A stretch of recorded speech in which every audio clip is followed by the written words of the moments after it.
What is going on, everyone? It's your guy Cole Jackson back with another episode here on Two Guys Watching Football. I am going to be joined by both members of the Baltimore Beatdown podcast, but I'm joined right now by Jake, as I'm sure Spencer Nathaniel Schultz is currently napping. But Jake, my guy, how's it going? It's going good, man. It was a nice low-key weekend. We were just talking about the fact that we, got a little bit of golf in. Nothing crazy. I got a little bit of sun, as I'm sure some people will notice on the stream, and it feels good, man. Feels like you're glistening. I feel like I'm getting my personality back. The sun is back in Baltimore, Maryland. It was tremendous weather, good weekend.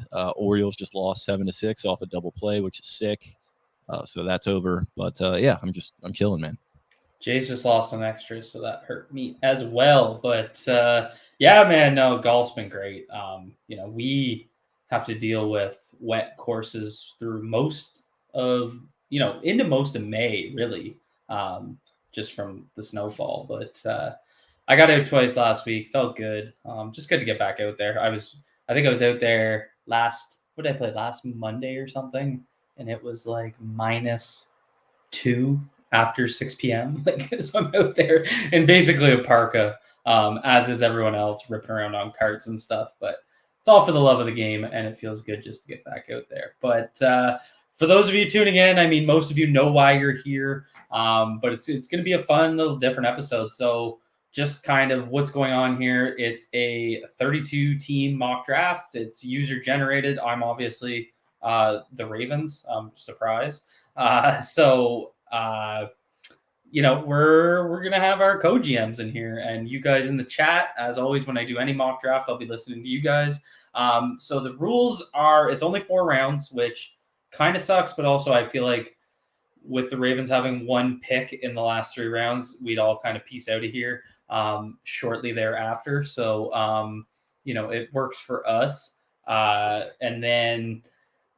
So 4 rounds, 1 minute pick clock, which is going to be hectic because if there's people trying to negotiate trades, you don't really have a lot of time to do that. And I said to Jake and Spencer, it's basically like, you know how it is when we all do a fantasy draft. And it's kind of like the first 2 rounds, like everyone just kind of rifles off picks because you have your plans. And then as you move on in that draft, it's basically like the full 30-minute pick clock gets eaten up as you're trying to figure out, do I take Miles Boykin with my 13th round pick, or do I take, Donovan Peoples-Jones, like the fun questions that we have. So that's kind of what's going on here. It's going to be a lot of fun. We're going to try and do some trading and whatnot, but I don't know how well that's going to go. I've already messaged some of the guys that are representing other teams, and there wasn't really a whole lot of interest. So we'll kind of see how it goes. But, Jake, we're only working with 4 rounds. You know what I mean? Yeah, and that's kind of like, I don't know if they have futures on, but I feel like, there's always one guy, right, that trades their entire future draft class a la Mike Ditka because it's a random mock draft. Ricky Williams. Yeah, Ricky Williams. Yeah, that's a great 30 for 30 episode. Yeah, what an all-time visual that was. So anyway, we'll see how it goes. Yeah, it's Jay just asked 4 round with comp. So yeah, there is comp picks in here. And so we've talked about trades or strategies a few times, Jake. So and we talked about this a little bit last night. I'm just tired of it. Hogwash, malarkey, and you're done with it. But what are you hoping to get here at 14? Like or I guess another way is like, who needs to be on the board for you to want to trade up and give up some big draft capital? Like, is there anyone that you trade up to 8 for? Is there anyone you trade up to 11 for? Like, how do you kind of look at it? I think it's really just does depend on that quarterback wide receiver conversation. Like, are guys starting to go? And is that pushing guys down the board? I mean, there's a number of players that I would like to trade up for. I think Thibodeau would be at the top of my list. I'm starting to get the hunch that we're getting into that full circle territory with him where he started off as the hot number 1 prospect. He, waned a little bit during the season. Now it feels like we're coming all the way back where it feels like he's kind of a lead pipe lock for top 5, but we'll see. I mean, if he starts to fall, I'm into that. If Gardner starts to fall, I'm certainly into that as well. One of these top OT prospects, there's obviously a a triage of them that I certainly would be happy with as well. So yeah, it feels like there's going to be plenty of opportunities for that. Yeah, and so just kind of screwing around here, like, Thibodeau might get to 8, and to get up from 8, we'd have to clear 300 JJ points theoretically, which could mean giving up 76 and 100. That equals 310. So it works out really well. This mock draft generator machine that we're using on Walk the Mock, this is what it looks like, the interface. It uses the JJ system. Like, it'll show when you offer a trade, it shows the exact point system.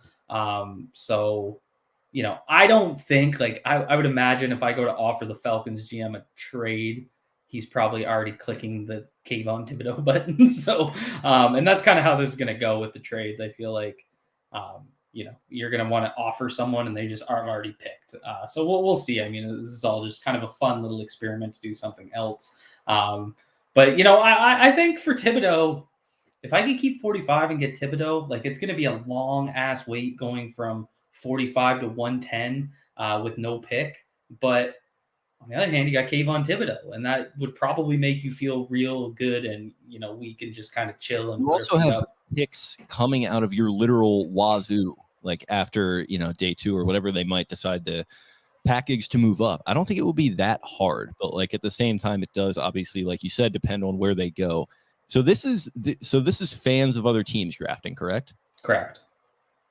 So if you're a fan of another team, you're really going to sit there as a Lions fan and say, oh, yeah, I'm just going to pass on Malik Willis. And that's what I was saying. Yeah, like, why would a fan pick the quarterback that nobody seems to believe in? Like, I think we talked. So that's why I'm interested to see how this goes. Like, I don't see a quarterback going. No, I'm saying if you're a fan, like, don't you want to pick a quarterback and like get some excitement going?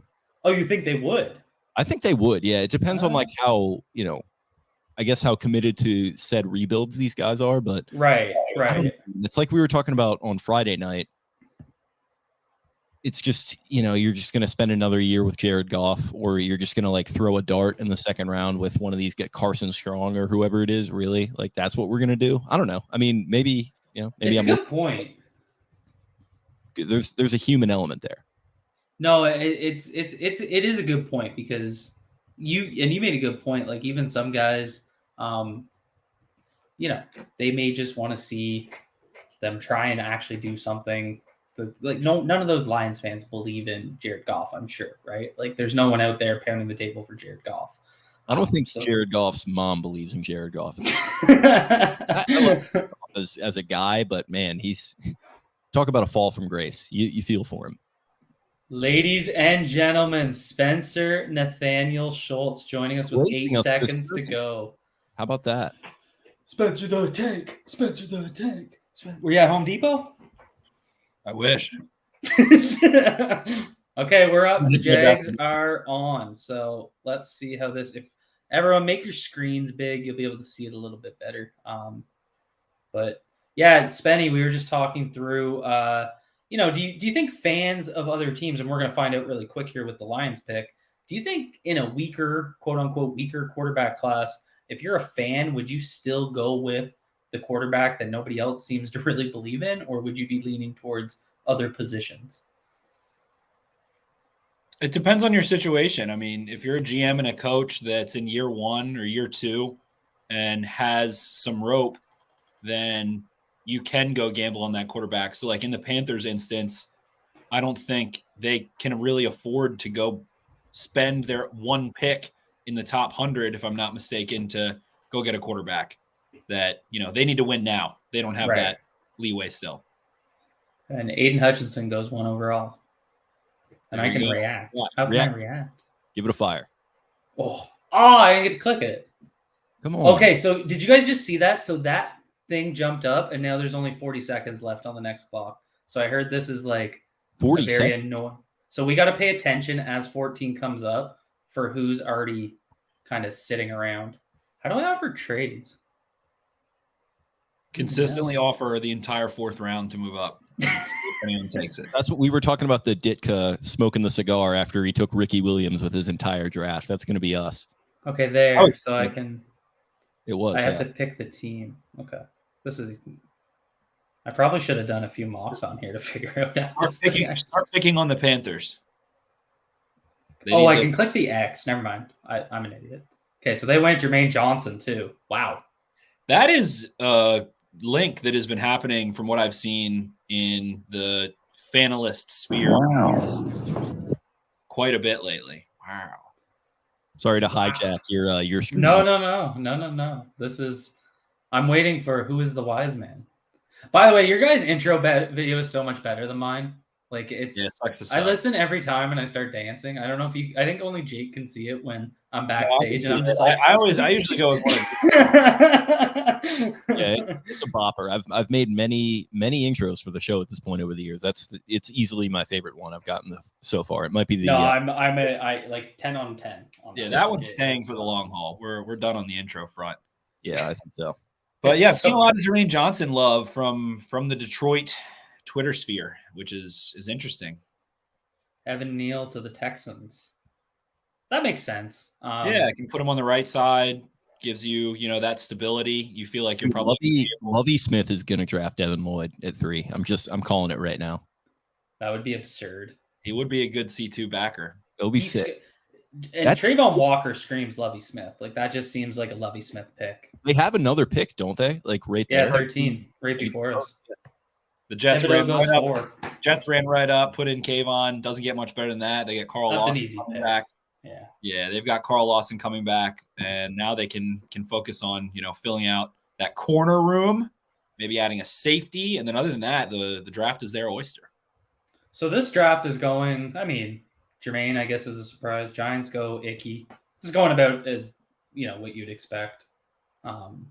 Not really a shock so far. I mean, Jermaine's it's a shock, but I'm expecting him to go before 13 anyway. Do you think it's more likely that he goes in the top 3 or that he makes it to the Ravens or past Jermaine Johnson? There's that's a good question. Like there's one of these GMs is going to throw a wrench into the proceedings. That is a really good question. See, like, no, I think it's probably more likely he'd go top 3 than fall to us. No? I think it was a tough question.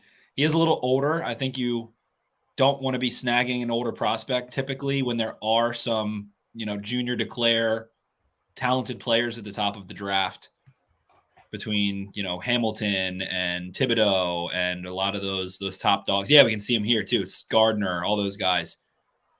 So I think it's tough. I don't know. I think it's pretty 50-50. Charles Cross. If the Giants take a pass rusher and it's not him, then that clears him basically down past the Giants because they're not going to take another pass rusher. Right. I bet the Giants taking Icky there forced them into taking a tackle. Chuckles Cross to the Panthers. This is where we hope that the fanalist GM here makes a mistake having to be quick on the draw twice in a row. This is where we need some funny business. It's the guy who's at Wild Wings during your fantasy draft. He just had way too many draft Bud Lights, and he's just having heartburn from his wings, and he's just like completely beefs up. Malik Willis. Okay, that's good. There we go. One down, folks. That's interesting. Interesting. New coach, Brian Daboll, Daniel Jones towards the end of his contract coming up on that soon. They're not going to be probably putting a 5th year on him unless he has a crazy year. So bringing some competition into the room. They were in on the. At what point should I be offering trades here? Like who are we targeting? Who do we want to trade up for? That's the question. Do you want to trade up for Trayvon Walker? Do you want to trade up for Derek Stingley? Do you want to trade up for Sauce Gardner?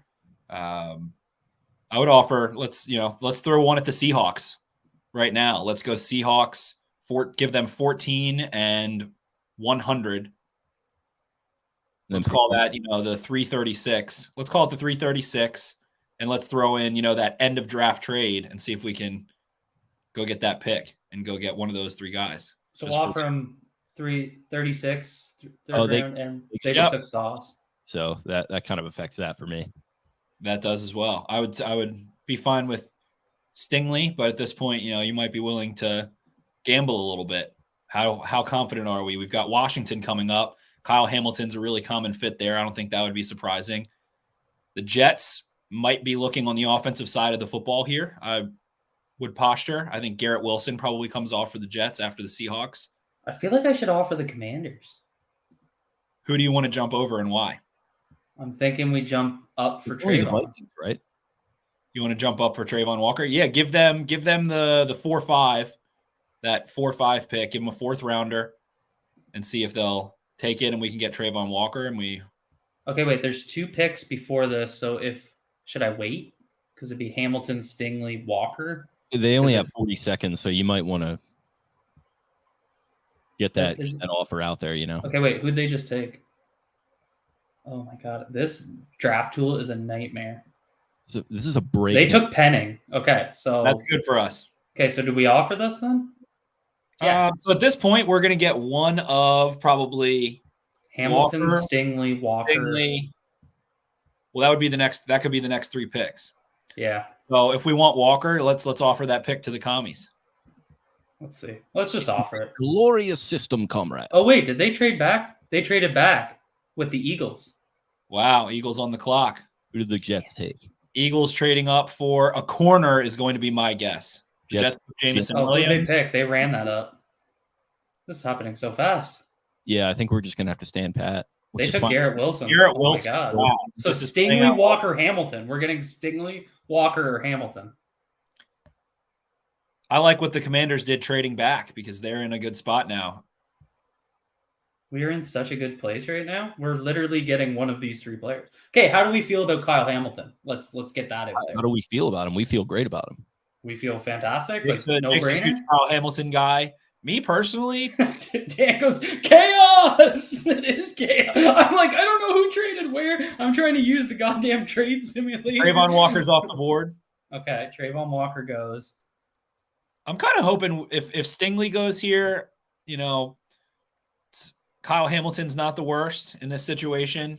I like Jordan Davis as well.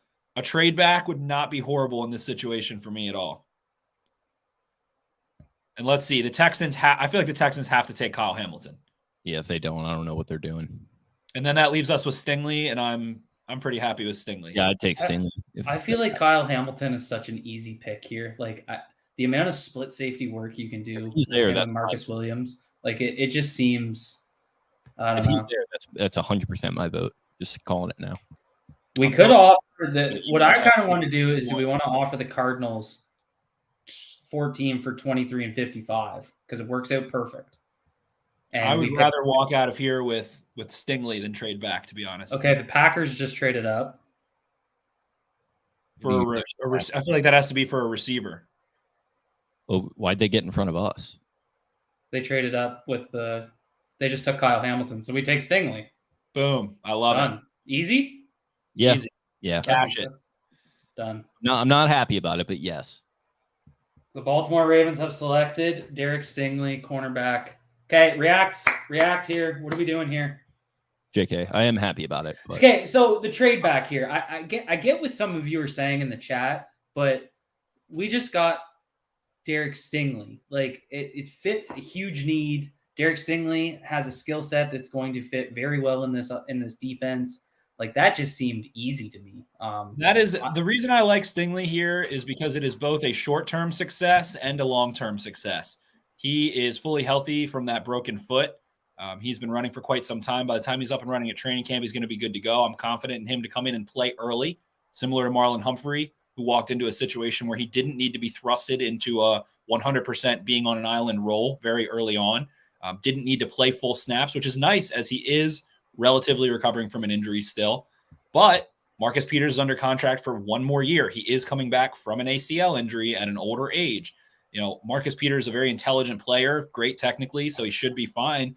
But now we are granted less desperation in that room. The rest of our draft feels freed up, very much so. We would like to add an edge rusher and a center at some point probably, but Stingley, the best technician in this draft class, great ball skills, and I think it's a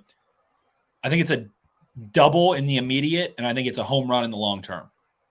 Yeah, it feels like an aerial threat at cornerback in a way that Marlon Humphrey isn't, and in a way that Marcus Peters kind of is. So I think he'll bring some playmaking into the equation. Yeah, I mean, like the health, I guess that's a concern. The lack of football played a little bit of a concern, but talk about another full circle guy this guy we were talking about as a top 3 pick a year ago, and all of a sudden that kind of goes away and wanes as he's kind of, falls out of the consciousness, but he's sort of come back full circle. And now he's in the conversation again as one of the best players in the draft. So got a position of need, a primo position at great value. We like that. The Vasonomics works out here. So Yeah, we're happy about that. Primo position does. Yeah, no, I think like I don't really get like the big thing is he's healthy now. Like that's the big thing. He was able to run his pro day. So I mean, there's obviously re-injury, future injury concerns. Those are valid. Of course they're valid. But you're not in a situation where it's like, well, he's not going to, he might not be ready for training camp. Missing your first rookie training camp is so significant in the injury concern pit space because and that's why Rashad Bateman did coming off injury was so impressive to me because he didn't get that full training camp, those early weeks of the learning curve. He kind of got thrusted in middle, your offense has adjusted throughout the year and he goes out and does, really well. That's what would impress me so much. So, that in the injury concern piece is what I feel so good about Stingley. Like someone in the chat keeps saying that Ravens fans are going to overrate Stingley. I just don't get it. I don't understand. Overrate what? Like, what is overrated about Derek Stingley? Talent, pound for pound talent. He's probably a top 5, top 7 player in this draft. Put him in many different systems. He's going to thrive on an island. He's confident there already. And he has the best back pedal of any cornerback in this class and probably the last 2 classes as well. He is so controlled technically. He has ball skills. He has good eyes. He pins guys to the sideline. He's not the longest corner in the world, but he's around that 50th percentile in arm length. And I think that he's just bringing that competitive, arrogance into the room in a good way. Arrogance in the sense of he's been there. He's done that. He is the big name. He is the 5-star. He did go win a national championship. And injury concerns. What injury concerns are what? That he had a foot injury in August of last year that he played through for 3 games. So he broke his foot. And I want to hit on this, Spencer, just because the comment is injury concerns and decline in play. What decline in play? The decline in play is the fact that it was injury concerns. When he was on the field, find me the clips, find me the plays where his play declined. He was still a lockdown corner. He didn't get thrown out. Yeah. No. And when he did, the fucking receiver didn't catch the ball. LSU's entire program dismantled following Dave Aranda and Joe Brady leaving. And I love Coach O to death, but he was not the guy he wasn't the glue in that situation. He was the figurehead and one that went off the rails after that championship. Jamar Chase opted out. If we saw Stingley opt out of last season, I think there's a different conversation to be had. I do know that he tried to play at a heavier weight a little bit and didn't work out well. But the injury concern is that he, messed up his foot. I don't know. Yeah. It's not ligament. It's not something that's, it's not neck. It's not spine. It's not something that feels super dangerous or volatile ultimately. But it's important for a corner, but you're talking about a calendar year between, times he's going to be playing series. Smith had the same injury and he missed time for other injuries, but that didn't occur again. And he returned to a high level of play after that injury. Hollywood Brown had the same injury, is still really freaking fast and able to run full speed routes with flexion. So I don't think that's a monstrous injury. And again, Cole made a great point. I think he targeted 3 times last year in that UCLA game last year. He was making plays. He was coming up. I saw Ben Fennell pop off on this topic because someone kept saying, his plays declined when he came back from injury. And Ben Fennell was just like, he kind of lost it because he's like, that's not a thing. Like that's something someone keeps saying. I think that when he played, he wasn't thrown at as much anymore as a dominant remaining force on that team. When you don't get thrown at, your PFF grade usually isn't that high if you don't have ball production. So When you go do a mock draft on PFF, he goes from a 90 grade to a 75 and a 75 or whatever it was. And people are like, oh, he had a drop off in play. But then when you go watch, he's getting avoided. He's not, getting those opportunities. And he hasn't played a ton, definitely. But at the same time, the talent is there. The technique is there. You still see the fantastic reps with the technique consistently in the 3 games he played on a broken foot. Right. I was targeting pick 23 here as a trade back option. And what's really interesting to me is between 14 and 23, you see Karlaftis, Elam, Booth, McDuffie, Wyatt, Davis. So we would have been sitting here at 23. They picked Drake London, but this is the board on the left-hand side. So, we would have had Lloyd, we'd had Dax. There's some O-linemen in there that are interesting, but I'm slam dunk happy that we didn't do that. Yeah, this was an easy pick to me. We get that second round pick. We'll see what that would have looked like, maybe a little bit around 55. But I'm quite pleased with Stingley. And Zion goes to the Cowboys. That's our buddy. Oh my God, Josh Wingate is picking for him. So he's a buddy. I think Zion Johnson. We know Brandon loves him, but the guy who's probably one of the guys who's the safest in this draft, and one of the guys who has the highest. You can see the quickest projection and the most likely to be a 10-year player and a Pro Bowl All-Pro player, Zion Johnson. Someone doesn't get talked about a ton. We got Karlaftis at 22. So the Texans traded up for Karlaftis, if I'm not mistaken. Yeah, and just a big shout out to Adam Jones here in the comments. Adam, I appreciate the comments, but absolutely. Not everyone has to be thrilled with every pick. That's not how we do it. I appreciate his comments on the Orioles, ignoring him too. I mean, what's going on there? Figure that out. I love it. I love this chat. Keep her active. So here's a good question. Booth it looks like the Bills traded up for Booth, if I'm not mistaken, as well. Yeah, from you're right. 20 with the Steelers. The Steelers then get Dax Hill, which I think is a nice fit. But we see the Bills are definitely in love with Booth on Twitter in that space. Another talented gentleman. How would we feel about? Let's see, where are we? We're at the 27th. There's my sweet prince right there. He's just sitting there at rank. Who want to trade up? Who are we eyeing? Kenyon Green starting to slide a little bit for me. Kenyon Green is starting. Ryan Johnson goes ahead of him. That definitely. If we get to the Lions pick and Kenyon Green is there, how would we feel about that? 32. Around with that on. Let's go. Let's say the second Lions pick. Yeah, I've been messing around. Do we care about the 5th-year option? That's the big question. No, if you like a player, don't worry about that. Okay. I guess it would make sense to care about it because you can trade up. If you're going to do it with the Lions, you do it there or at, you basically are costing around the same to have that 5th-year option. So in the eyes of the Lions, they might prefer to trade that second pick because they might take a quarterback where it would be valuable to have the 5th year. It really feels like 5th year, that's the real only point of value at this point, as opposed to a couple years ago is with quarterbacks. There, Dan just said for 45 and 76, we could be able to get 28, which is what about for 34, Dan? Well, what about Ebiketie? I'd love to get Ebiketie. If we could get up to 34 and get Ebiketie, and you have Stingley and Ebiketie, that is a combination. And it cost you maybe a 4th-round pick. It's 2 starters on defense. 560. Our pick is 450. Dan's rolling his eyes right now because I'm doing math. I mean, I'd offer 76. I'd offer 100 for it. You offer 100, see if they take it. It's roughly. Kenyon Green is now off the board. That makes sense. Replace Kappa with Kenyon Green. That's a good pick. It is a good pick. Very much so. Adding some physicality.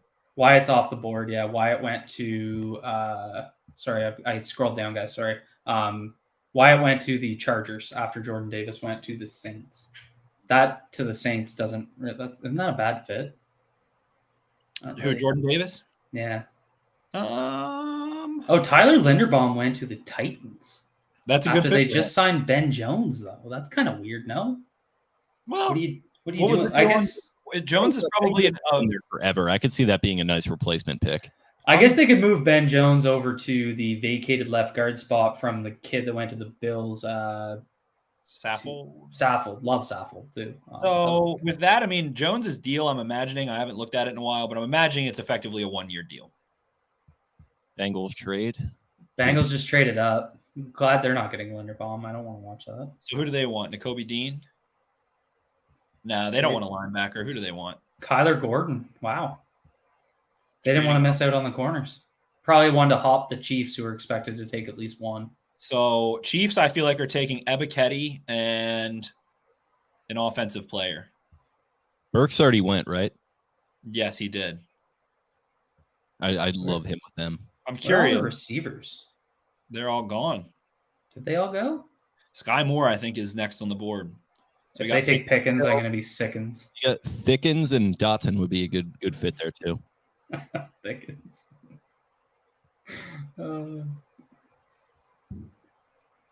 You know what? I'm just gonna say, guys, I'm having a great time talking about trades and strategies here. I'm having a great time.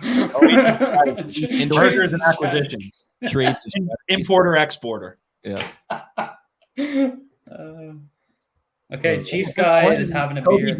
Slipping a bit, which I feel like is going to happen. You called it Ebiketie. That hurts. It definitely does. That takes the wind out of the trade-up sail, and I feel like they need to go somewhere offensively now. I'm kind of thinking we just sit here. I'm not really in a big. There's just no one really popping to me for a trade. Ebiketie was the only one that I'm really looking to launch up the board for.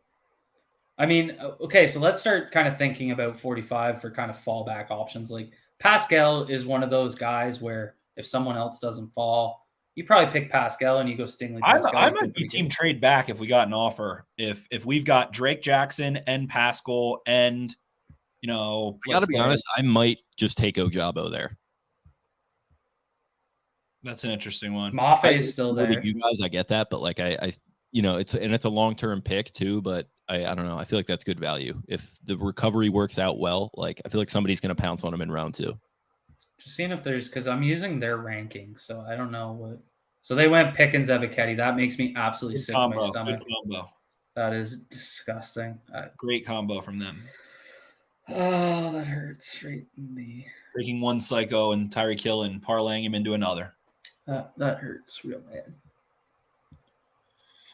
So at this point, Packers, man, if we don't get an edge earlier. Well, I mean, at the same time, are you really thinking that a rookie is going to make you go from 28th to 2nd? A rookie in the late first round too, not like a Thibodeau. Owe was a pretty good rookie, right? And drafted in the late first, and he gave you what 40. This is the deepest edge class in quite some time. And again, Pascal, Jackson, I'm fine with either of those at 45. I like both of them very much so. And the best bend in this class is Jackson. And if you want someone who's going to come in and play day one, you have Pascal. So it's a little bit of your pick your poison there. Netting both of them would also be insane. We don't like the idea of trading up for Lloyd, right? That's not a thing. No, I like the primo position. I'm glad we talked about it. Don't love it necessarily. If he was someone who was more of a block deconstruction heavy guy, for sure. I think the Lions will take him one of these 2 picks. There's still so many edge players out there that I like. Definitely. It's going to be interesting. I could see the Lions going Ojabo with one of their next 2 picks. Yeah, long-term player, you know. I would take him here and get the 5th year because of the return. It kind of gives you that red shirt year flexibility. Right. Yeah, they're about to default into Lloyd, I believe. It keeps going to minus. What that's Brisker. Oh. Okay. I like Brisker. I do too. I think he's more of a capable safety than getting the box safety label. I think he can run and transition well in his hips. This is a good point here. So who do you think our best pass rusher was last year? Justin Houston. Yeah, like I think Owe was good. I don't think people realize how productive Justin Houston was on a per capita basis. Justin Houston was very good. Owe was still good, and Owe was very good for a rookie. If you take away Micah Parsons' freakish season, he had the most pressures of any edge player. He beat a couple of guys. I think he was at like 43, and then the next batch were 42 and 40. He got individual sacks too. It wasn't just like, you know, a gap is crashed and he just runs in there. Like he would beat guys one-on-one, which you didn't see a ton of. We got Lewis Seen. See, I like Seen better than Brisker, but I don't know a ton about the Detroit, defense to really weigh. Jaguars. The Lions have traded back. Who do we think this is for? No way. Cardinals. Can't be Devin Lloyd when you have Collins and Simmons. Maybe it's Tyler Smith. I would also like Tyler Smith. Can I have one Tyler Smith, please? Exactly 1 crumb of Tyler Smith. You traded up, Arizona. You should have the pick in by now. Yeah, what are we doing? Logan Hall, very interesting. You guys are like me. I get so annoyed quick with these things. It's like, what are we doing, Steve? Time? Like, get your shit figured out. Revenge on birds. Time, baby. They took an edge. Did they take Ojabo? They took Ojabo. All right. At this point, I mean, Devin Lloyd. If I'm the Lions, I'd easily go Ojabo there with that pick 32. That would have made way, and then you could still pick Brisker. 2 picks. Especially because they're not a team that needs to compete this year necessarily. They just need to continue pounding away. And just to make it clear here, we need a good rookie edge. I absolutely we have edge in a top need. There are good. There's many good rookie edges right now. There's Pascal, who I think is a day one starting. It's the draft capital we would have been giving up to get above. We would have had to jump the Chiefs. So to get up to pick 27, you're looking at giving up for sure 45, and then probably 76. So that's 45, 76. So we get Ebiketie, and you're probably throwing in a 4th or 2. So now we're sitting there till pick 100. See, now I'm curious about tandeming Jackson and Pascal, who I think do different things. And very much so. Yeah. Let's say, who do you prioritize out of those two? One very young, and Jackson, one of the youngest players in this draft, has the best bend of any pass rusher in this class, I would say. I would agree. And then there's Pascal, who's going to step in and be able to lock, peek, and shed immediately, be a plus run defender immediately. Boy Mafe is still out there too. He's just lower down on the rankings. So we have and there's compared to you two clowns. I would say Pascal is going to give you what they wanted in Zadarius Smith, right? It's going to be that he can play the edge early, he can slide inside, do some work there. He's going to be a power rusher. He's not very bendy, but great effort. He can be a penetrator, high motor guy. Yeah, you can line him up, explosive 5 into the 4, into the 3, which is great. And then Drake Jackson is just your complete opposite. He's your speed rusher, right? It's your, he's going to be all juice off the end. He's not good against the run. He's not great against the run. He's not necessarily a liability. But he's got actually pretty good power in his hands at the point of attack. I was really surprised by that. I don't think he's a liability necessarily. Maybe as a rookie he might be a little, but I don't think he's going to end up being a liability. But do you need him, right? That's kind of the thing, right? You need pass rush specialists, kind of. You need a guy to get on there because when Bowser's healthy, your starting edges are Bowser and Owe. That's 100%. And then what you need is guys that can get on the field and get after the quarterback for you in sub roles. So that's what makes Drake Jackson so intriguing to me. But Pascal's the same because, you could have a lineup where you have Campbell with Pascal on the inside, and then you still have Owe and Bowser as your edge rushers, and then you have a lot of speed. You a Bernard Raymond guy? Bernard Raymond. The name Bernard just reminds me of the Santa Claus. It makes me think of Bernard. It makes me think that he's gonna Bernard Raymond's gonna show up for work one day wearing a multicolored pastel suit and sing a cappella. Sherman lines and rugs, sweet 202. Shout out to Andy Bernard. I've been sent a trade offer. What does that mean? How do I look at that? You're being offered a trade. Incoming. How do I look at it though? I am being offered to trade back. They want to jump up 3 spots and give up their 34th off the board. Hashtag my guy. We have a few picks left. Let's Chiefs want to move up. Why don't we see if we can get some juice out of that squeeze a little bit? So that'd be pick than 434. I'm looking right now. Okay, I gotta pay attention here because who'd the Bears just pick? Tyler Smith.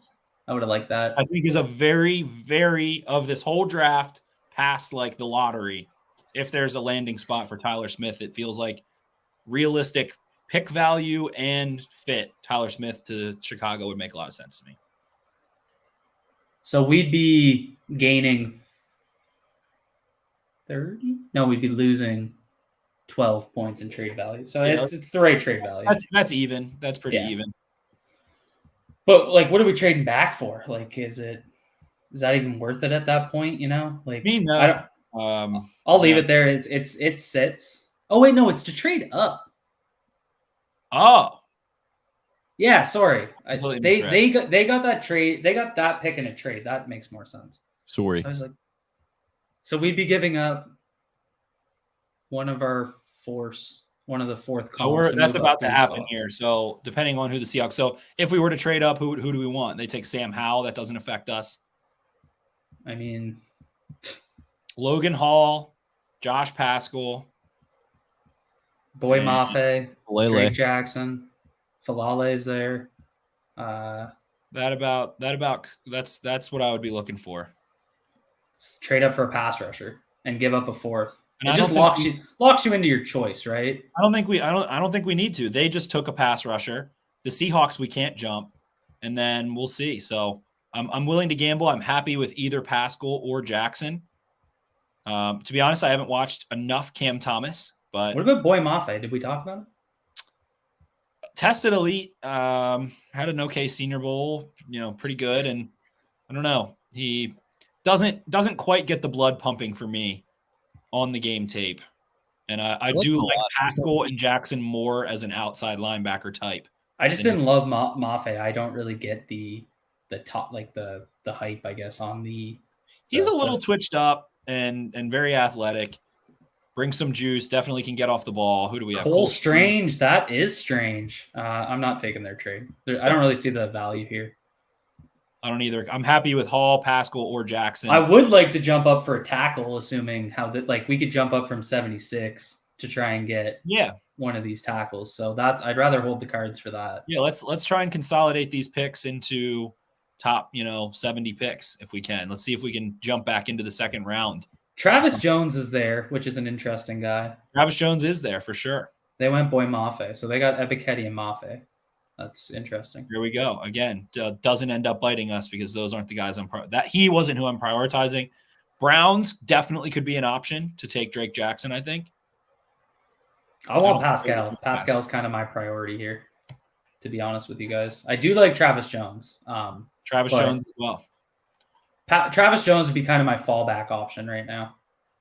I think I like Pascal and Travis Jones similarly, and the tie goes to need, and the need is in the edge room. Yeah. But Travis Jones also. That was real thrilling. I got a trade call, didn't know how to answer the phone. That was I'm seriously like 95 years old trying to work this mock draft thing. So yeah, you're definitely 95 years old. I do have grays in my beard. I don't know how to use technology. Yeah, Dan makes a good point. Pickett, Ritter, all these QBs here. Fan mock. Only one QB is gone. Nick Bonito. Okay. Interesting. It's good for us. I guess I beefed that up. I guess the fans aren't taking QBs quite like I thought. Let's double check. Like Kingsley Onigambare is there. Tyreek Smith. Alex Wright. I'm just making sure there's no one like weirdly ranked that we should be talking about. No, I don't think so. Okay. Is Jahan Dotson still there? Yes. Yeah, he should be. Yeah. Dotson is there. Okay, we're up. Who'd they pick? On stake. Logan Hall. So, I mean. Well, that defines our room. That was someone I was questionable on. I mean, between Hall, Pascal, and Jackson. Cole, you really like Pascal here. I think this is a good, tough conversation between those two. I would take Pascal and then try to trade up for Dotson if he falls to a certain point. I feel good about Pascal. And I think they're getting what they wanted in Zadarius Smith with that inside-outside skill set. So another Kentucky guy. Makes sense. All right, Josh Pascal to the Baltimore Ravens at 45. I think we've now added two players that are instant impact, instant getting snaps. And Dan just made a good comment here. Like, we just kind of hit the two of the biggest needs with the first two picks. And it both feels like you're hitting the correct value, right? Like Derek Stingley is good value. And then I was curious to see Pascal. This is about the highest I've seen him rated. And I similarly feel that he will be a top 50, top 60 player. And I think that took a while to trickle through, but I just think he's ready. Rasheed Walker, we love. Jamari Sailor, we love. Cam Jurgens, I really like. When we talked about Pascal, I think we did edge first for the big board, and when we talked about him, I think we were like, yeah, day 3 maybe slides to early day 4. You can grab him there. He's been a big riser, so yeah, I like it as well. And it looks good on tape. Like it's that good. He has dominant get off, hand placement, just wreck shop in the SEC. He's your poor man's what's it? Poor man's George Karlaftis, in my opinion. Like they're very similar measurements wise. A Courtney Upshaw type, where he's just going to be an absolute brick on your edge, and as an edge setter plus run defender immediately, and you'll see what you can get out of him in the pass rush department. Christian Watson to Green Bay. A little MVS replacement. I'm kind of intrigued by trading up for an offensive lineman. I guess the big question, and the guy that you guys know I love is Falale. And so is that a guy you trade up for is the question I think you need to answer.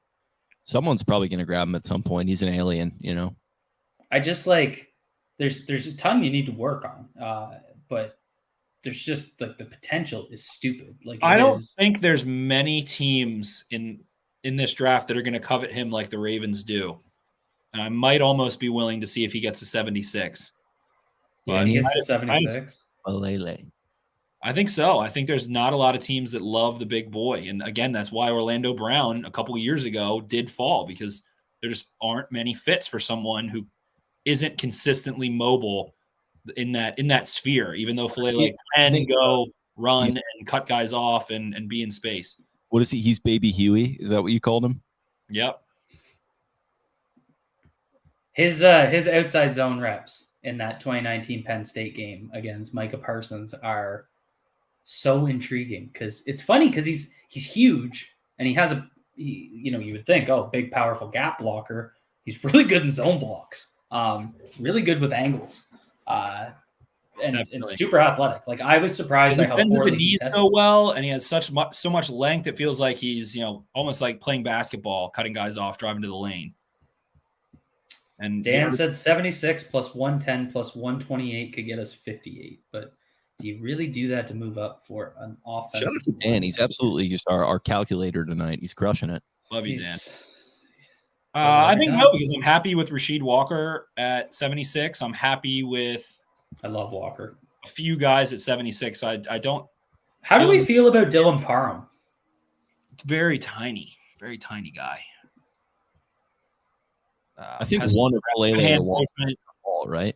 I think Parham can drive block a little bit. He's just a weird body type for me. A little bit. Yeah, Matt Corral still here is crazy. Would it be crazy to move up to 58 for Drake Jackson? Like, is that nonsense? I like that move. I like pairing Pascal and Drake Jackson. They're the perfect complements to one another, and then you double dip. Yeah, if you can trade into the end of the second round and give some of those back fourth round picks, I'm happy to do that. So do we want me to offer? Yeah, let's offer the Bills right here. Oh, they're picking shit. I can try. Old Corral, baby. They took him. Hell yeah. I feel like I won't be able to get this off before they pick, but I'll still try. And I want to give them this one and that one, I think. Sure. There's so many of them. There's just too many. Just start offloading them. Let's see. Lions got it. They rejected me. Well, I think it was automatically rejected because the Lions got it better be, because if they want to let's look more towards the end of the round. Who do we think would be a good candidate to trade back? Christian Harris. Wow, that's a funky trade up. Let's see. Maybe the Bills are there too. Do we want to offer the Bills that one? Yeah, sure. Go for it. Steelers are about to take Pickett. They have to. I should probably wait until they're picking, because if he goes, then we wouldn't really trade up, and then we'd be sitting there with that pick with our egg. I'd say do it maybe the pick before. Can you rescind your trade?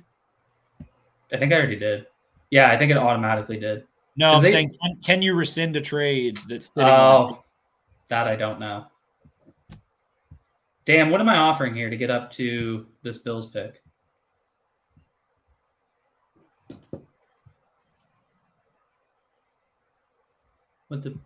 They took Pickett. Wow. There it is. Yep. Good call, Jake. He's used to playing in the big catch-up bottle. He stays playing in the big catch-up bottle. Shout out to what's his face? One of Mr. Rooney, the class act, talking about passing on Dan Marino, never going to make that mistake again. Well, not quite the same prospect, but you got a guy that you can bet on a little bit behind Stinky Mitch. Dallas wants to trade back, so we could. All right, are we offering that much for Drake Jackson though? Is that nonsense?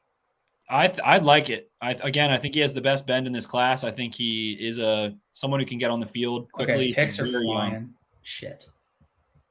I don't know that much about Jackson. I'd probably prefer an offensive lineman, but if you trust it, Spen, I'll go with it. We can still get offensive linemen. That's the thing. Let's offer him wacky. Let's go wacky. Let's keep 76. I just fucking hate that whoever just do the next pick poll. Do the next 100. pick, and then do the 436. Okay, let me just see if that makes some sort of sense. 100 plus 100, 174, and then the last one is 36, so 200 points. And what's 224? Not that, but whatever. He probably doesn't know that. I offered. What was the difference in points? It didn't tell me. It doesn't. It shows me on the other mock, but not on this one. This would be quite the trade, though. Let's see if he does it. He's pondering. Travis Jones just went. Bills. I really like John Mechie coming in and integrating with Justin Jefferson and Adam Thielen. I think he can provide a nice presence over the middle of the field. Mechie's fun. I hope he falls. Trade has been rejected. Hate that. All right, Josh, let's keep on working. He just messaged me. He goes, "Cole, I can trade back," and then he rejects it and just picks. He probably wanted a sooner pick. Winfrey. Yeah, that is a very Cowboys pick. Yeah, that is so Cowboys. A long, explosive Oklahoma guy. Yeah. What about? I just messaged him and go, "I feel played." What about San Fran? Again, let's throw San Fran some depth. Who doesn't have picks? San Fran Atlanta needs players. Dan made that point in the comments, so that's the next pick. Who does? So, Atlanta. The Niners have no picks. Do they? I feel like I'm pretty sure. When do they pick? They have 2/3, a 4th, a 5th, 3/6. So they might be interested in compiling a little bit, but I like the team we were just on. I like Falcons. I liked what they had. Josh said I can't do 100. Well, then counter. That's how business works. That's a power move. You just say no. Fuck that. I'm not negotiating. Tariq Woolen, the Toolsy boy. UTSA. Shout out to the nutsack. How far can Drake Jackson drop here? I think he might drop a little. Oh, the Falcons just picked. See, that's the problem. You have to offer like 2 picks before someone's going to pick. And that means like if I send the trade and they accept it before the pick gets there, I might lose the guy to the player team before. Yeah. So I don't like preemptively sending trades. Add drama. Well, guess what? Business is sport, and I think that in real life that wouldn't be the case. Ultimately, you hold on to it until the pick. Yeah. But for Rossi Hunter makes a good point. He goes, "We lowballed him," and then he spit in our faces. Ideally, I want to try to move up and keep 76 and have 76 be like the second or third last pick. I want to try and consolidate these picks into top 80 picks if possible. I'd like to pick higher often. Yeah, I know what you mean. And keep 76 somehow. So yeah, there we go. He's gone. Okay. Well, we would have been making the right move. God, that's so far. 76. Yeah, I know. We still don't pick for a while. And then there's Darian Mathis is still out there. Leo Chanel is still out there. Marcus Jones, Miage, Parham, Zion. The Bears have to pick Leo Chanel. I'm happy with Sam Williams or Kingsley Onangbari's there. Or Quay Walker. Wow. He is super low on this one. I moved him up. He was at 141. I didn't do my own rankings because I didn't have time, but I went down to like below 130 just to see if anyone was like weirdly low, and he was one of them. Yeah. Well, I want Quay Walker and I want Rasheed Walker. I want the Walkers. Zach Tom tickles me. I love Zach Tom. So if we're going to address the offensive line, what is for Lamar Jackson, what is the best move we can make along the offensive line? Say that again. For Lamar Jackson, Cam Jurgens off the board.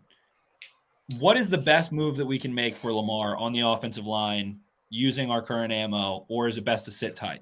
I think you need to get a tackle. I think I made it no secret that I'm a believer in McCary. If he's a center, it's just especially if you give McCary a full off season. You know what's funny though, Spence? I went back and charted like an idiot. I charted his snaps in that Tennessee playoff game. I call them 8 balls, and that's when the ball hits Lamar in the 8. That Tennessee game was nothing but 8 balls. And then he gets into the wind tunnel where Justin Tucker, the best kicker in the history of the NFL, can't hit a field goal because it's so windy. I don't know how much wind can affect a snap though.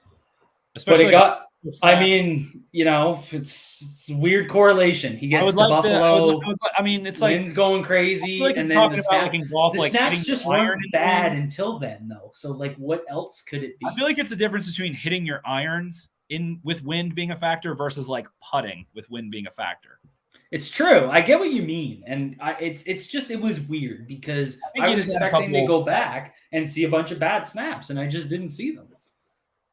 Well, I think he's fine if you give him a full offseason at center, but who of these is the best answer to plug into the Ravens offensive line immediately, can play now if needed, and solves whatever your problem is? Is it center? Is it tackle? Is it being able to play multiple positions? Walker, to me, is a tackle, maybe plays guard. Falele, we know he's right tackle. I think that's all you're going to get out of him immediately. Maybe left tackle in the future, but usually those are the more There goes Salyer. Salyer is one of my guys. There we go. Bengals making smart picks. Other than that, Tom, has played center, played tackle, has length. He's like McCary with length. Yeah, I like Tom. Tom would be a very, very good pick at pick 100. I'd move up. I'm fine with him in 66 even. Yeah. I mean, the guy shut down Jermaine Johnson at left tackle. Jermaine Johnson didn't do anything in that Florida State. He also comes from he has center and tackle experience in a timing offense that uses a lot of motion, uses a lot of play action, RPO. So he has a wide variety of sets that he's comfortable with. It feels like at multiple positions. Checks a lot of boxes there. Even maybe more so Salyer, because Salyer didn't play center. And we know that Tom has played center at a somewhat high level. Does Tom say Ravens to you, though? Like, he doesn't really. He does in the sense that it's true. It's true. And that's kind of the counter argument. Especially one-syllable first names. Zach. They either want a stupid long offensive tackle, or they want a versatile guy that can play 5 positions or 4 positions. I shouldn't say 5 because that's not normal. They want a guy that can play inside out, and that's kind of where you. So that's where, and like Rasheed Walker, I think is a fit because he's got a power profile, but he's not overly long. He's only 33 3/4, which isn't. That's not long. 33 3/4 is pretty good length. That's pretty good length. It's passable. It's 33 1/4 is like that cutoff that. Oh, it's 33 1/4. Okay. Yeah. Okay. Yeah, that's right where you at least need to be. That's like. Yeah. So it's not. It's basically he checked the box, which is important. Right. Elite athlete as well. I think he had a really high RAS, if I'm not mistaken. He was in the 9s. Rasheed? Zach Tom. Oh, Zach Tom. Yeah, Zach Tom is. Let's look here because I don't even. It'll be on his RAS sheet. Yeah, his RAS was a 9.68. He's 6'4", 304 with 33 1/4 arms. So he checks the box. He's got almost 10 and a half hands, which is very large hands. And he has great grip strength, but elite agility, elite speed, elite explosion. He just is undersized, 6'4", 304. We've got some comments in here as well. Let's see. Who's Adam Anderson, Georgia player who was suspended for some off-field issues, won't be on the Ravens board. Brian Ross said Max Mitchell, someone that Cole definitely likes, is that swing tackle. Yep. Quay Walker has to be the guy at 76. I agree. Quay Walker would maybe be the guy at 45. That's why this is a little bit funny here. Is he still there? I haven't even been watching. Yeah, it's because he's so low on everyone's consensus ranking, so no one probably sees him because no one edited it. Right. When I came that high, Baltimore Get Up says, I like Ingram. He can play all roles. I think he's referring to Ed Ingram. I don't know if Ed Ingram played. What did he? I can't remember at the Senior Bowl. He's mistaken me. He's just a guard. Yeah, I think he's a guard. Yeah. Eagles add another tight end. To Ed Ingram, Brandon Thorne called Ed Ingram the best pulling guard in this draft. So I mean, he is a good pulling guard. Coming into a gap offense makes a ton of sense. But then you're getting another guard, and that's what he's a guard only. Ravens can't afford to be drafting someone who can only play guard in this draft. I will lose my. At the end of the draft is absolutely fine. We have Diamond State Scouting who says Ingram is a guard/center. I can't remember if he took reps at center at the Senior Bowl. I'm guessing he did, but I don't know if he's played center previously. But definitely a powerful guy, drive guy. Stingley and Pascal.